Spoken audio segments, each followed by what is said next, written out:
Time response analysis में अब second lecture देखेंगे, time response of second order system. पहले हमने फर्स्ट ऑर्डर सिस्टम देख चुके हैं पुराने लेक्चर में। सेकंड ऑर्डर सिस्टम में हम एक क्लोज लूप ट्रांसफर फंक्शन मानते हैं, जिसका ट्रांसफर फंक्शन क्या है, ट्रांसफर फंक्शन में ये है, और इसमें हम देख रहे हैं कि डिनोमीटर में क्या है, एस स्क्वायर का टर्म आ रहा है, इसलिए सेकंड ऑर्डर सिस्टम है। और यूनिटी फीडबैक सिस्टम माने तो एच एस की वैल्यू क्या हो जाएगी, 1 हो जाएगी, राइट। तो ट्रांसफर फंक्शन क्या हो जाएगा, इसका ट्रांसफर फंक्शन निकालता है जी एस अपन 1 plus G S. G S अपन 1 प्लस जी एस निकाल लेंगे, जी एस और 1 प्लस जी एस के वैल्यू पुट कर देंगे। वैल्यू पुट करने के बाद हमारा फाइनल इक्वेशन ये आता है, omega N square upon S square plus 2 delta omega N S plus omega N square. The power of S is 2 in denominator, so it is called as second order system. ठीक है, तो नीचे जो denominator वाला जो equation आया है, इसको हम बोलते हैं कैरेक्टरिस्टिक्स इक्वेशन। जब इसको जीरो पुट करेंगे तो इस इक्वेशन को क्या बोलते हैं, कैरेक्टरिस्टिक इक्वेशन। ये इंपॉर्टेंट इक्वेशन है, इसको ध्यान में रखना है। इसी इक्वेशन को कंसिडर करके हर कंपेयर करके किसी क्वेश्चन से सारे इसका टर्म निकालेंगे। तो ये क्वाड्रेटिक इक्वेशन है, जिसको सॉल्व करने पे दो रूट्स आएगा। रूट्स हमारा क्या आएगा, minus delta omega N plus minus omega N square under root delta square minus 1। अब डेल्टा के डिफरेंट डिफरेंट वैल्यू के लिए इसके चार चार केस आएंगे। ठीक है, तो ये नॉर्मल क्वाड्रेटिक इक्वेशन में देखते हैं, डेल्टा की वैल्यू 0 होगा तो क्या होगा, रूट्स आर इमेजिनरी, 1 होगा तो real and equal, delta greater than 1 होगा तो real but not equal, delta 0 से 1 के बीच होगा तो कॉम्प्लेक्स कॉन्जुगेट। और डेल्टा का अलग अलग वैल्यू पुट करके देख लेंगे ये सेटिस्फाई हो रहा है कि नहीं। ओके, तो C S by R S की वैल्यू निकल गया, वहाँ से सी एस निकाल लेंगे। ठीक है, सी एस कैसे निकलेगा, आर एस से मल्टीप्लाई कर देंगे इधर ले जाके। ठीक है, तो ओमेगा एन को हम बोलते हैं नेचुरल फ्रीक्वेंसी, ये नया टर्म आया था। और डेल्टा को बोलते हैं डैम्पिंग रेशियो। ओके, ये टर्म बार बार आएगा। Step response of second order system. अब इनपुट देके हम उसका रिस्पॉन्स चेक करते हैं कि पहला इनपुट हमने क्या दिया, स्टेप। तो स्टेप का लैप्लास हमको पता है 1/s होता है। तो लैप्लास ट्रांसफॉर्म में क्या करेंगे, इसमें हम आर एस की जगह पे क्या करेंगे, 1/s पुट करेंगे। 1/s पुट करने के बाद डिफरेंट डिफरेंट डेल्टा वैल्यू के लिए उसका एनालिसिस करेंगे। तो पहले हमने क्या किया, डेल्टा की वैल्यू 0 पुट किया। डेल्टा की 0 पुट करने पे हम ये वाला टर्म आया, और इसका हमको लैप्लास ट्रांसफॉर्म पता है। इसका लैप्लास ट्रांसफॉर्म होता है 1 पार्शियल फ्रैक्शन करने के बाद 1 minus cos omega N T into U of T. तो क्या हो गया, एक कंटिन्यूस टाइम सिग्नल आया है जो कि with constant amplitude and frequency है। मतलब कॉस एक कॉस का फंक्शन है 1 माइनस कॉस, तो ये एक सिग्नल देगा जो कि क्या होगा, कॉस वेव होगा। ठीक है, जिसका फिक्स एम्पलीट्यूड और फ्रीक्वेंसी होगा। ओके, अब डेल्टा की वैल्यू 1 पुट करने 1 पुट करेंगे, पार्शियल फ्रैक्शन करने के इन्वर्स लैप्लास लेंगे तो हमारा सी टी की वैल्यू ये आ जाएगी। अब ये वाला टर्म में देखते हैं, जैसे टी टेंस टू इन्फिनिटी होगा ये वाला टर्म 0 हो जाएगा, ये वाला टर्म भी 0 हो जाएगा। तो finally t tends to infinity इसकी वैल्यू क्या हो जाएगी, 1 का मतलब u of T.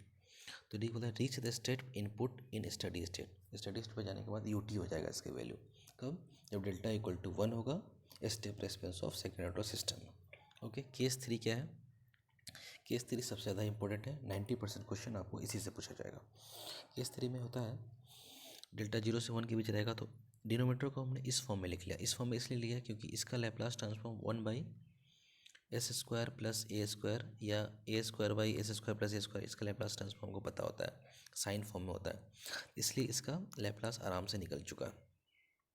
Omega D क्या है, ये हमारा इसका लैप्लास ट्रांसफॉर्म निकल गया। ओमेगा डी नया टर्म आया, तो ओमेगा डी की वैल्यू हमने मतलब स्टैंडर्ड फॉर्म या आसानी से लिखने के लिए ओमेगा डी लेते हैं। एक्चुअल में ओमेगा डी का वैल्यू होता है omega N square, omega n into 1 minus delta square, और इसको बोलते हैं डैम्प्ड फ्रीक्वेंसी। अब एक नया टर्म थीटा भी आया है, तो थीटा की वैल्यू होती है cos inverse cos inverse delta. Theta की वैल्यू कॉस इनवर्स डेल्टा। ये दोनों टर्म हमको नया है, जिसको याद रखना है। तो इसका नेचर कैसा होता है, damped oscillation with decreasing amplitude. Damped oscillation मतलब क्या हुआ, इसका आउटपुट जो था ऐसे ऑसिलेट करते करते फाइनली उसकी एम्पलीट्यूड क्या हो गया, डिक्रीज हो गई। ओके, केस 4 क्या है, जब डेल्टा ग्रेटर देन 1 होगा तो इस फॉर्म में डिनोमीटर को तोड़ के इसका पार्शियल फ्रैक्शन करके इन्वर्स लैप्लास लेंगे तो कुछ आएगा। क्या आएगा उससे हमको मतलब नहीं है, क्योंकि हमारी इक्वेशन में ऐसा कुछ ड्राइव करने के लिए आएगा नहीं। जब भी आएगा तो स्टैंडर्ड फॉर्म में होगा, जिसका इन्वर्स लैप्लास आराम से निकल जाएगा। लेकिन इसका आउटपुट का नेचर क्या होगा, ओवर डैम्प होगा, so it will never reach steady state. Over damp का मतलब क्या हुआ, धीरे धीरे ऑसिलेट करते करते इसकी फ्रीक्वेंसी क्या होगी, एम्पलीट्यूड बढ़ते चली गई, तो कभी स्टेबल होगा ही नहीं। ओके, नेक्स्ट थिंग हम उसको देखते हैं इम्पल्स रिस्पॉन्स। इम्पल्स रिस्पॉन्स निकालने के लिए सेम प्रोसेस करेंगे, आर एस की वैल्यू क्या पुट करेंगे, वहाँ पे लैप्लास ट्रांसफॉर्म उसका 1 होता है, या फिर उसका क्या करेंगे, जो भी स्टेप रिस्पॉन्स आया है उसको डिफ्रेंशिएट कर देंगे।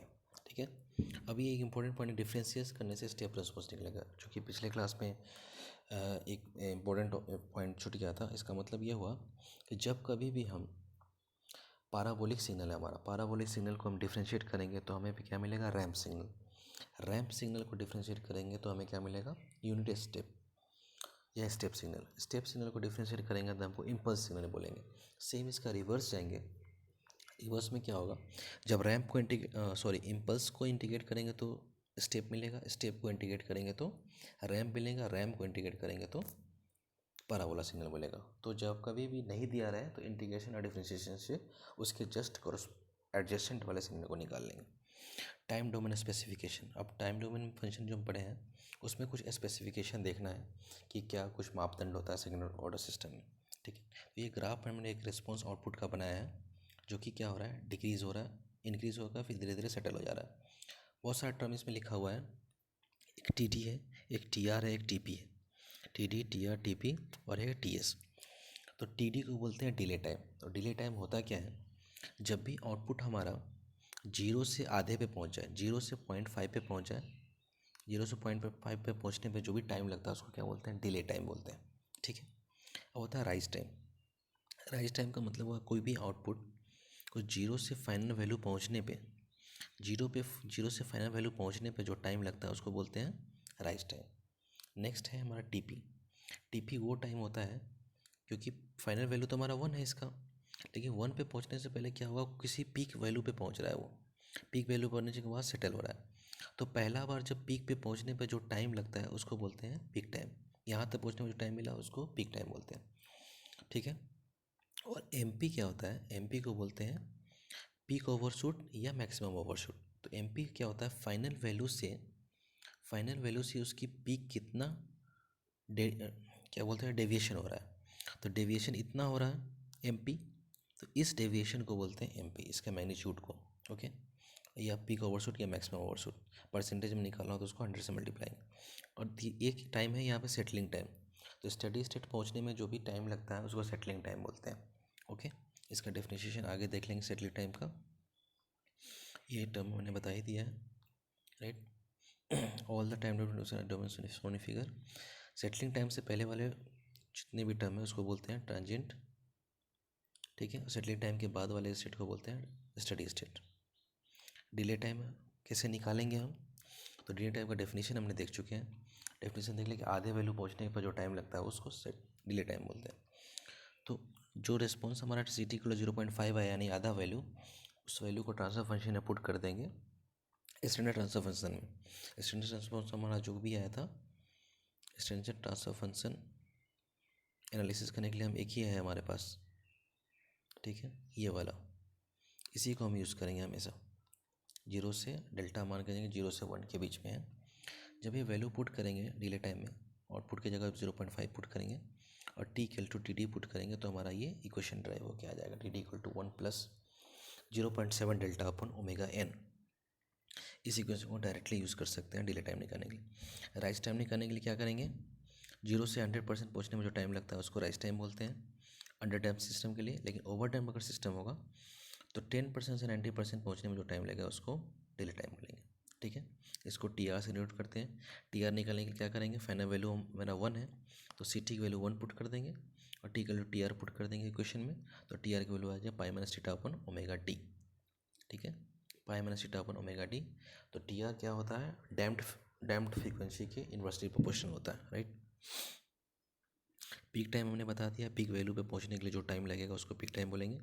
और कैसे निकालेंगे इसको, पीक वैल्यू पे जब भी पहुंचेगा, मान लीजिए पीक वैल्यू पहुंचा तो वहाँ पे जो भी टेंजेंट होगा वो एक्स एक्सिस के पैरेलल होगा, तो एक्स एक्सिस के पैरेलल जो भी टेंजेंट होता है उसकी वैल्यू क्या होती है, 0।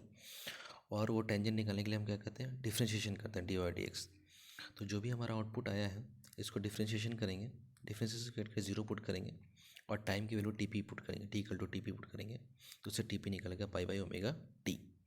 पीक ओवरशूट निकालने के लिए क्या करेंगे, जो फाइनल वैल्यू है उससे पीक वैल्यू घटा देंगे, जो फाइनल वैल्यू हमारा सी इन्फिनिटी है उससे पीक वैल्यू घटा देंगे तो T equal to T P पे हमारा पीक वैल्यू निकल चुका है।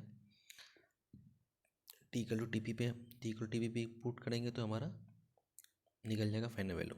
तो एम पी क्या हो गया, peak value minus final value. इसका कैलकुलेशन जब करेंगे तो एम पी की वैल्यू आएगा E to the power minus delta pi upon under root 1 minus delta square. इसको परसेंटेज में निकालना हो तो 100 से मल्टीप्लाई कर देंगे, ठीक है। तो जैसे जैसे डेल्टा इंक्रीज होगा पीक ओवरशूट क्या होगा, डिक्रीज होगा, राइट। सेटलिंग टाइम क्या होता है, फाइनल वैल्यू के 98% लगभग पहुंचने पर उसको सेटलिंग टाइम बोलते हैं, ठीक है। अब एक टर्म है settling time for 2% tolerance band. 2% tolerance band तक पहुंचने में जो भी टाइम लगता है उस टाइम कितना टाइम लगता है, 4 time constant, okay. 4 time constant के बाद वो फाइनल वैल्यू पहुंच जाता है तो उसी टाइम को बोलेंगे सेटलिंग टाइम। अभी टाइम कांस्टेंट कैसे निकालेंगे, उसके में आउटपुट में जो ऑसिलेशन होता है उसकी फ्रीक्वेंसी निकालेंगे, उसमें 1/t करने के बाद ये टाइम कांस्टेंट निकल जाएगा, राइट। तो वो एक टाइम कांस्टेंट बराबर होता है कितना, टी इक्वल टू 1/डेल्टा ओमेगा एन, एक टाइम कांस्टेंट।